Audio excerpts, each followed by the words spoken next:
Pernah gak sih, kepala rasanya penuh, ruwet banget, sampai mau nulis satu kalimat aja susah? Nah, dalam beberapa menit ke depan, kita bakal coba urai kekacauan itu jadi sesuatu yang jernih. Saya akan tunjukkan sebuah toolkit dari dunia filsafat yang ternyata ampuh banget buat menyusun ide apapun jadi tulisan yang berbobot.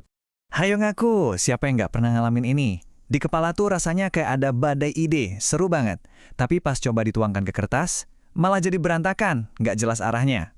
Tenang, tenang. Ini masalah kita semua, dan kita bakal bedah solusinya bareng-bareng.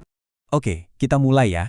Langkah pertamanya adalah mengubah gumpalan pikiran yang abstrak itu jadi sesuatu yang lebih teratur dan kelihatan bentuknya. Kelihatannya simple banget kan? Pertama, kita bikin mind map. Kita sebarin semua ide dan kita lihat hubungannya. Terus, dari peta itu, kita bangun kerangka kasarnya atau draft pertama. Dan terakhir baru deh kita poles, kita pertajam, kita rapikan. Ini fondasi dasarnya. Tapi tunggu dulu, ada pertanyaan yang lebih mendasar nih. Sebelum kita bisa bikin peta, nyusun draft, atau moles tulisan, kita butuh bahan bakunya dulu dong, yaitu ide. Nah, pertanyaannya, idenya itu datang dari mana sih? Nah, ternyata pada dasarnya ide-ide kita itu datangnya dari 3 sumur utama, tempat kita menimba semua pengetahuan dan inspirasi. Yuk kita lihat satu-satu. Yang pertama, pengalaman empiris. Gampangnya gini, ini tuh semua yang kita lihat, kita pegang, kita alami langsung. Pengetahuan yang paling nempel, paling nyata, karena kita ngerasain sendiri. Yang kedua, tentu saja dari membaca. Membaca itu kayak ngebuka jendela ke dunia lain di luar pengalaman kita. Lewat buku, artikel, riset, kita dapat teori, kita lihat sudut pandang orang lain, dan kita mencuri pengetahuan yang sudah ada.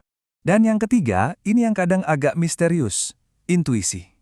Itu loh momen, aha, yang tiba-tiba muncul di kepala. Rasanya kayak dapat ilham gitu aja, padahal sebetulnya itu adalah hasil dari semua pengalaman dan pengetahuan yang udah kita kumpulin tanpa kita sadari. Oke, jadi kita punya 3 sumber ide. Keren. Tapi, punya ide doang itu ternyata baru setengah jalan. Ide-ide mentah itu kalau nggak diolah, ya cuma jadi tumpukan pikiran. Kita butuh semacam mesin pengolah buat mengubahnya jadi sesuatu yang benar-benar bernilai. Nah, disinilah bagian paling serunya. Kita akan pinjam 3 pertanyaan dari para filsuf. 3 pertanyaan ini super simple, tapi luar biasa ampuh buat menguji dan memperdalam ide apapun yang kita punya. Pertanyaan pertama, ontologi. Waduh, istilahnya berat ya. Tenang. Ini intinya cuma nanya, ini sebenarnya apaan sih? Realitas apa yang lagi kita omongin? Ini pertanyaan soal apanya. Pertanyaan kedua, epistemologi. Pertanyaan ini nantangin kita. Oke, emangnya kamu tahu dari mana kalau ini benar? Buktinya mana? Caranya gimana? Ini pertanyaan krusial soal bagaimananya. Dan yang terakhir, aksiologi. Ini pertanyaan pamungkas yang paling dalam. Terus kenapa? Emangnya ini penting? Ini soal nilai, soal tujuan, soal dampak. Ini pertanyaan soal mengapanya. Nah, coba lihat deh gimana ketiganya nyambung. Ontologi itu apanya mendefinisikan realitas yang kita bahas.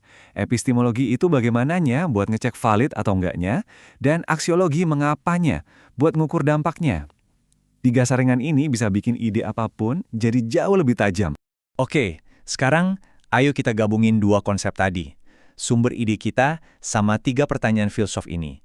Disinilah sihirnya mulai bekerja.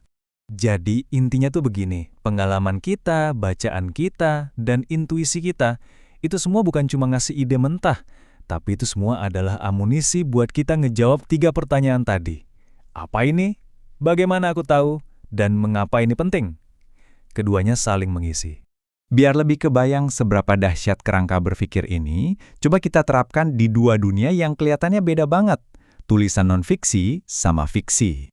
Lihat deh, kerangkanya sama persis, tapi isinya beda. Di non-fiksi, pertanyaan apanya ya soal data, fakta. Bagaimana kita tahu? Lewat riset, statistik. Mengapa penting buat ngajak orang berubah? Nah, kalau di fiksi, apanya itu soal dunia khayalan yang kita bangun. Bagaimana kita bikin orang percaya? Pakai teknik cerita, show, don't tell. Dan mengapa penting buat nunjukin dilema moral. Satu kerangka, tapi bisa buat 2 dunia yang beda banget. Pada akhirnya, mau itu non-fiksi atau fiksi, menulis itu intinya adalah usaha kita buat memahami dunia dan ngasih makna. Semuanya adalah semacam tarian antara apa yang nyata, bagaimana cara kita membuktikannya, dan kenapa semua itu berarti bagi kita. Jadi, saya mau ninggalin satu tantangan buat Anda. Nanti kalau ada ide baru muncul di kepala, coba deh saring pakai 3 pertanyaan ini. Kira-kira pertanyaan mana yang bakal Anda tanyain duluan? Apa ini sebenarnya? Gimana cara buktiinnya? Atau kenapa ini penting? Coba deh, jawabannya bisa jadi bakal bikin Anda kaget sendiri.